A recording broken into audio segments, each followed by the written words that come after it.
The situation of press freedom today is alarming.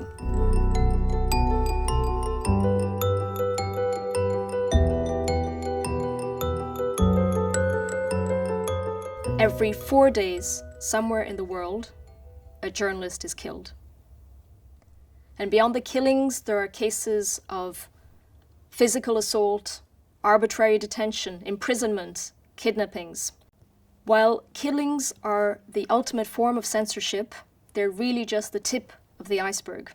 Women journalists are particularly targeted in attacks online, to a large extent due to prevailing misogyny in society. One can see that many of the female journalists that are targeted are journalists that have a strong voice in the public sphere, that are covering sensitive issues, that they are more frequently targeted or more easily targeted when they are covering issues such as gender issues, political issues, and it is part of an attempt to limit women's participation in the public sphere. The threats against journalists are also evolving. We have seen in recent years an increase in digital attacks against journalists. An increase not only in terms of the numbers, but also in terms of the level of sophistication of such attacks. Digital attacks include hacking, digital surveillance, disruptive attacks on websites, online harassment, smear campaigns, including through the use of deepfakes. We have seen in the context of the war in Ukraine that the internet has become a key front line of the war, with cyber attacks, hacking, and online censorship disrupting the free flow of information. Women journalists are particularly targeted online. In a recent UNESCO-commissioned study, which involved a survey of over 900 journalists, over 3/4 of the female respondents reported having faced some form of online harassment or violence. And while they're being targeted for their work, the attacks that they face are often of very personal nature and frequently interlaced with sexist or even sexual comments and threats. Maria Ressa, UNESCO's World Press Freedom Prize laureate and laureate of the Nobel Peace Prize, has spoken of how at some point she was receiving over 90 hateful messages on Facebook per hour.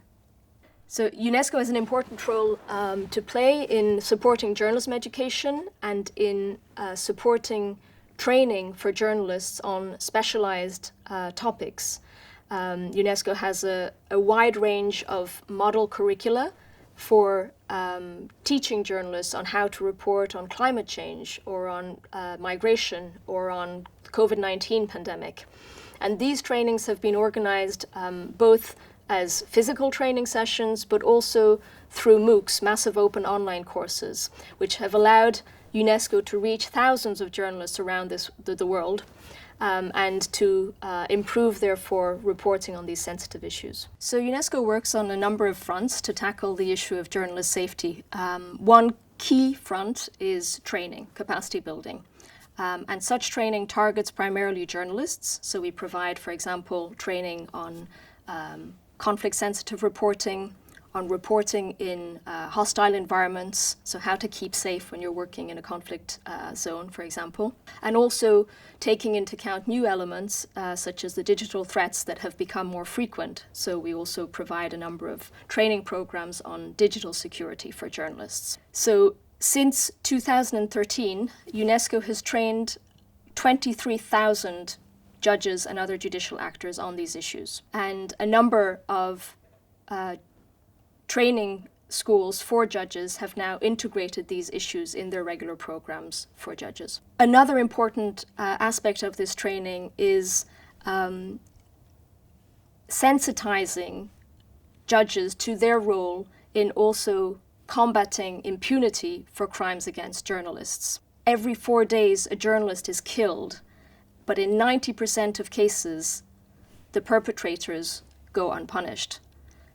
So judges, but also prosecutors and lawyers have an important role to play in making sure that this impunity is addressed.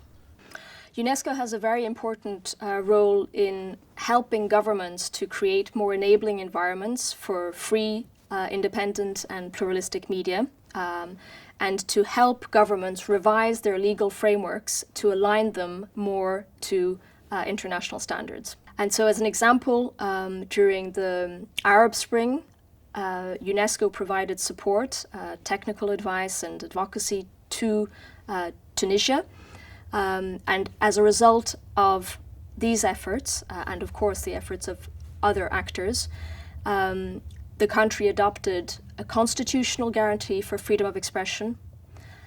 It adopted also a right to information law. So basically it's a law that enables any citizen to access public information held by the state. And also it contributed to the setting up of an independent authority for regulating the broadcasting sector.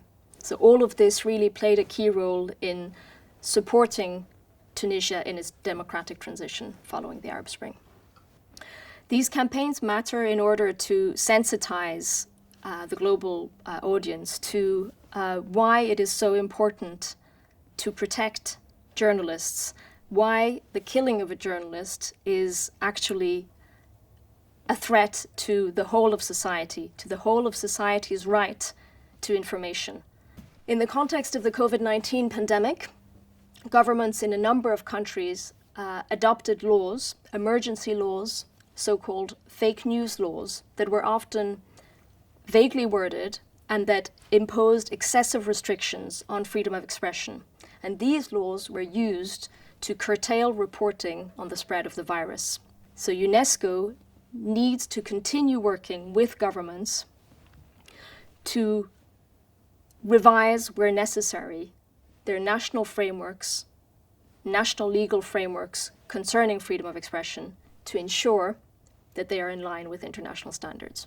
The reason for that is that news outlets have traditionally relied on a business model that is based heavily on revenues coming from advertising and coming from sales.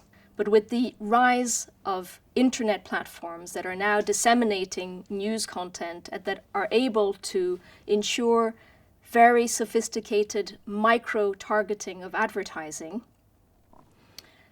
we notice that there has been a shift in advertising from news media outlets to internet platforms.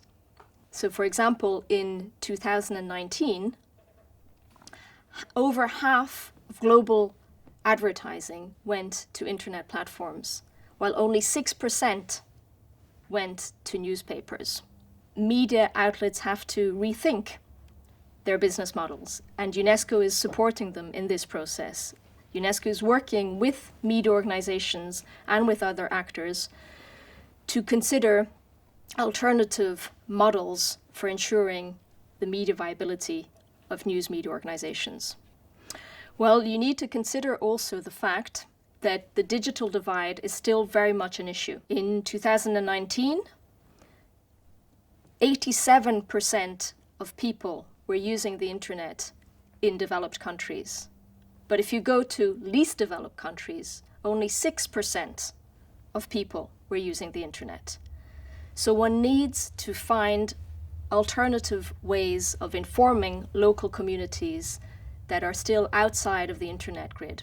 UNESCO played a vital role, notably in the development of the community radio movement in Nepal, with the number of community radios increasing from just one in 1997 to almost 90 a decade later. And more recently, UNESCO has, for example, supported, through its international program for the development of communication, a project in Jordan to support 5 traditional media outlets in developing new digital strategies to ensure better engagement with their audiences, to ensure readership and a stronger business model.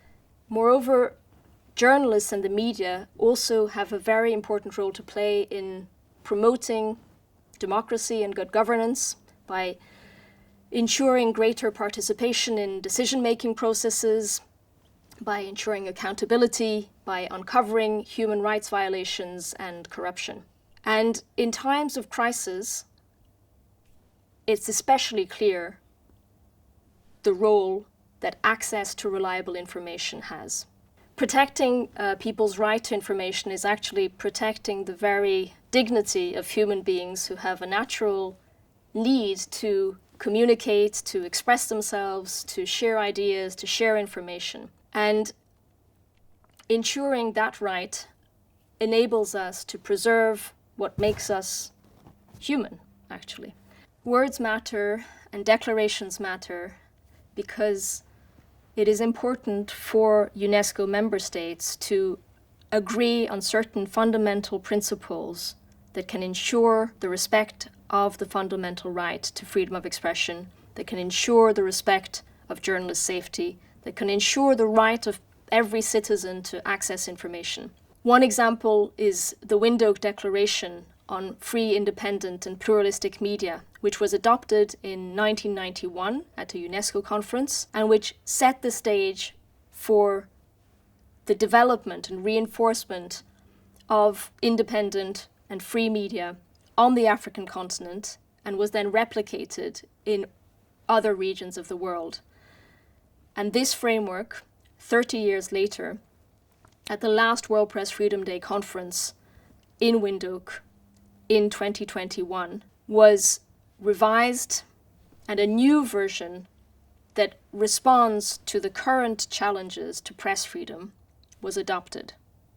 And this new Windhoek Plus 30 declaration recognizes, among others, information as a public good to which all citizens are entitled, a good that deserves to be protected in the face of the multiple challenges that journalism is facing today.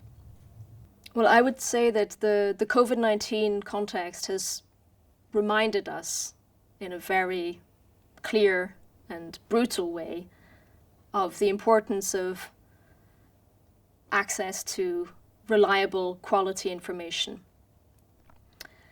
And for journalists to be able to carry out investigative reporting, for journalists to be able to uncover corruption scandals, the media outlets that they work for require funding. Quality journalism costs money to produce.